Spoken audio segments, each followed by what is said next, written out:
Hi, everyone. Welcome to the Harmony Foundation podcast series, and I'm pleased today to be joined with Lindsay Lyons with the Love, Sex, and Gender Center. Welcome. Hi, thank you. It's good to have you here.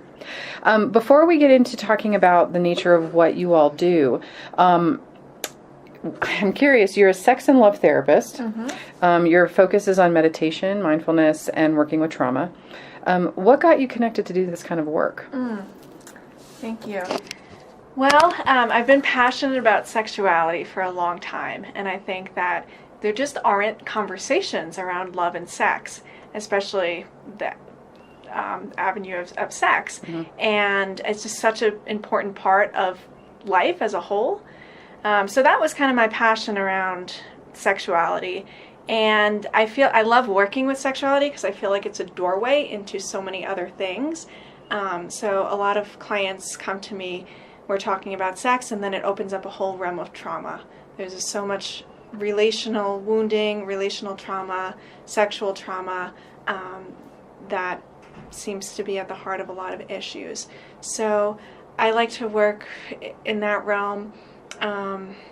And as far as meditation and mindfulness, I mean, sex is so much about the body, intimacy, so much about what's happening in the body. So I help my clients get back into their bodies, get embodied, do different movement practices, and really get in touch and become aware of the subtle messages that our bodies are telling us as it shows up in intimacy and in sexuality. It's really great, and you're right. I was thinking about you said that people will originally come to you because of concerns around their sex life or sexuality, but oftentimes there's a precursor to that. There's something much bigger that's happening. Yeah, right. Like someone will say, I can't orgasm, or whatever the case may be. And, so often what's happening in the sex life is a indicator of what's happening larger in life. So then we look at relationships. What's going on in your relationships? Maybe go back and look at the family history and what's going on there. But it's just a great place to start, and it seems to just open up so much. Yeah. Well, and so admittedly, sexual health is typically overlooked in addiction treatment. Many people just kind of the expectation is that if you go to residential or any kind of treatment, you can't really pursue a relationship with anybody.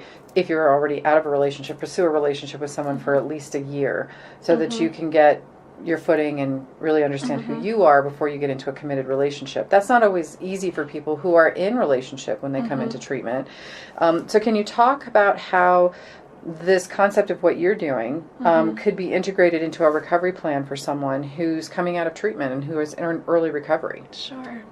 Yeah, so we have the people who are in relationships who, probably understandably so, that addiction has had a big effect on the relationship. So a lot of repair is needing to happen. So with couples, I work on the repair in the relationship. And, and then as far as sexuality, I mean, if you're having sex not sober, relearning that whole system of it. What is it like to actually be intimate with another human being in a sober way? And then for people who are not being intimate or sexual for a year, then what happens after that year is up?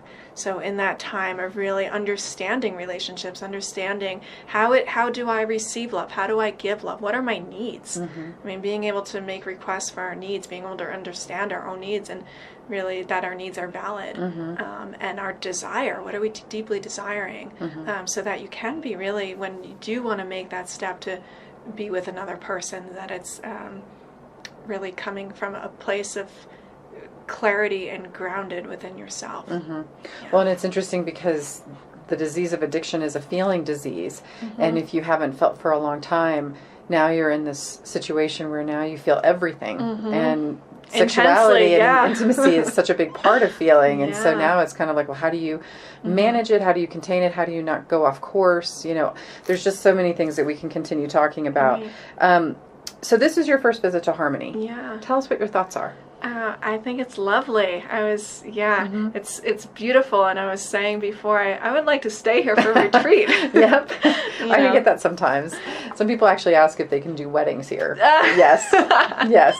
So, but it is beautiful. It is beautiful. It's great to be, and the staff is incredible. Everybody that I've met with, and just to be surrounded in a place where healing can happen, because you have to have that foundation, like the basic needs and the safety, and this is a great place to have that journey started.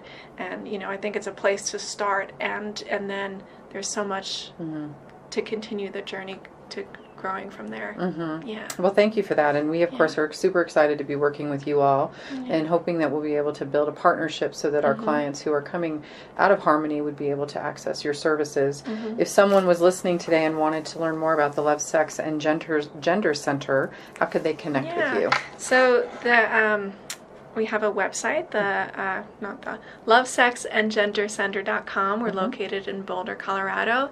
We host events and workshops, also psychotherapy, and different discussion groups and whatnot. Okay, So, very good. So they can go there if they wanted to learn more. They can go there. My personal email is lindsaylyons.com. Can also reach me individually. Fantastic. Well, thank you, Lindsay, for taking the time to visit. Thank you. My pleasure.